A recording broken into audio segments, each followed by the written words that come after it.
welcome back to another video tutorial. In this video tutorial, I'll be talking about the concept of the dart extension. You may be asking yourself as a beginner, what is a dart extension and what is the significance or importance of this dart extension? This tutorial explains why it is crucial that all of your drafting project has a dart extension if your drafting project involves a dart. Dart extension is the little V at the bottom of the dart legs that form a little diamond shape with the bigger dart. Sometimes it's very pronounced, meaning it's very visible, and other times it's very subtle.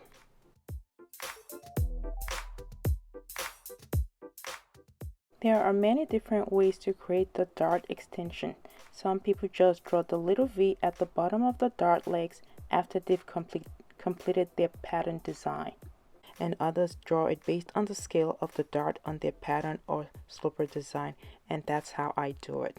Draw your dart extension based on the scale of the dart on your pattern design. Just simply fold the dart on your sloper.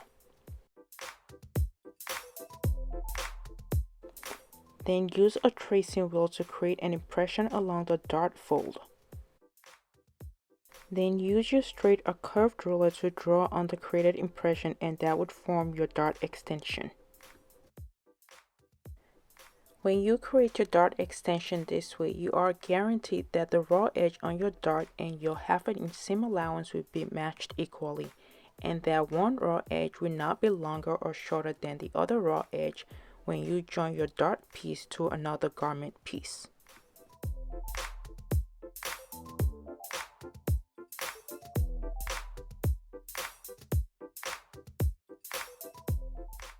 Here you can see that the raw edge on the dart matches the raw edge of the garment's waistline, and that will make it easier to sew a straight 1/2 inch seam allowance when joining the garment piece to another garment piece. To show what a pattern looks like without the dart extension, in this next segment, I'm going to remove the dart extension on the pattern. I am going to fold the dart extension under and just add a straight 1/2 inch seam allowance without the dart extension on the pattern. Next, I'm going to fold the dart under and then copy my dart onto my fabric using a carbon copy paper to help guide me with the tracing of the dart. Then I'm going to add my straight 1/2 inch seam allowance as if the pattern has no dart extension.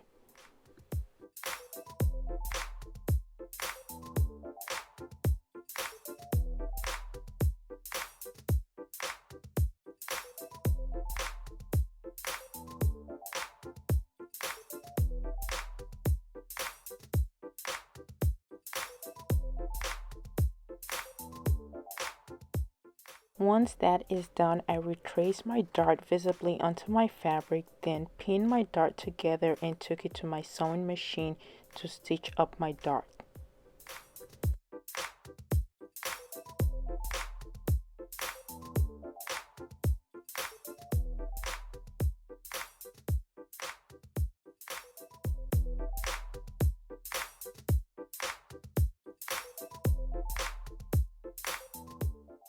So here I'm just pinning my dart together from the bottom to the top so that I could sew it.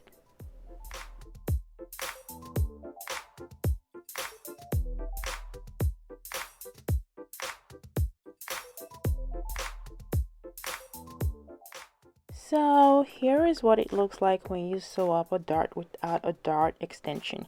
You can see that the raw edge on the dart does not match up with the raw edge of the fabric. Whichever way you flip the dart, either to the right or to the left, the raw edges are not leveled, and that will create a problem when you want to sew the dart piece to another fabric or garment piece. And I will show you what that looks like in the next segment.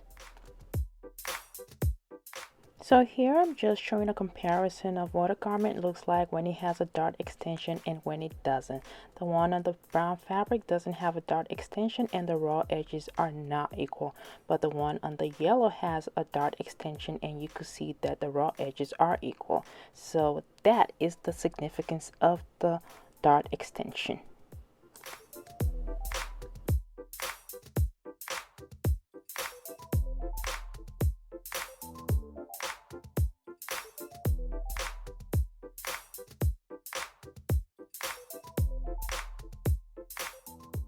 I said, the raw edge of the dart doesn't match up with that of the fabric, and that would or could create a problem when sewing. And you might think an easy solution would be to just pull the dart raw edge to match that of the fabric, but that will create a pull on your garment that can never be corrected once the garment is finished. Have you ever had that experience where you have an outfit on and it seems not to lay flat on your body? That could be because the dart extension was poorly created, or it doesn't have one and the raw edges are not matched.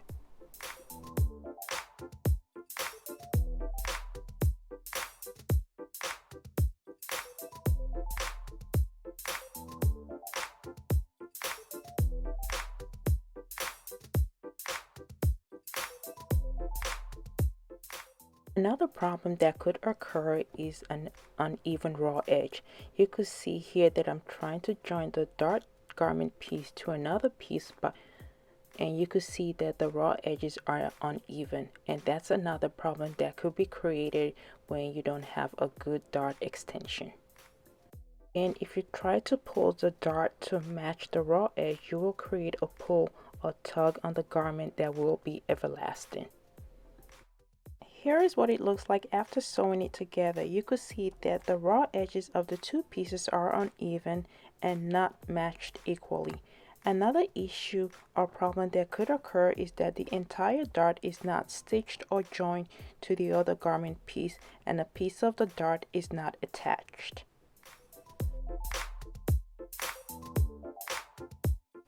Here is a side-by-side comparison. The yellow garment's raw edges are matched and even, and the one of the brown fabric are not matched and are uneven. And yet again, that is another significance of the dart extension.